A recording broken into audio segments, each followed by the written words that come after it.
Richard, you did say, and you do think that was a very ordinary Bayern team, a team that's kind of been allowed maybe to decline from their Champions League winning high of 3 seasons ago now? Yeah, they certainly don't look anywhere near where you'd expect the Bayern Munich team to be. I think a lot of that is to do with Man City tonight, but even watching Bayern over the 2 games, defensively they look really poor. Upamecano's had 2 really poor games. The goalkeeper doesn't look very secure either. And then you go up to the front line, and the front line don't score goals. They've got pace, they've got a little bit of a threat, but they don't score goals. And Bayern teams and teams that win the Champions League, they need to be solid at the back and they need to be prolific up front. And Bayern look a long way away from it. They need to probably rebuild again in the summer. That team back in 2020, the COVID season, you might remember, Brian, they have the Champions League record for a Champions League winning team in terms of goals scored in a season. 43 goals in just 11 games they scored that season. That was when Lewandowski was in his pomp.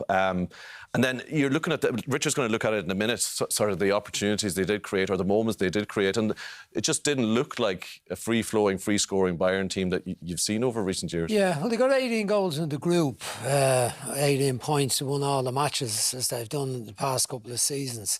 But just when you up the level, you come out with the group stages. The group, you know, Inter, Barca and Vittoria Pilsen, they played. But when you come out of that to the next stage, they beat PSG fair and square. They played well against PSG.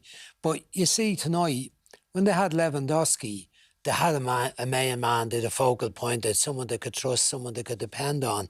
I think they thought it'd be easy enough for it to replace him when he decided he wanted to move on, that his contract run down, and off he went, and that Mane would fit the bill.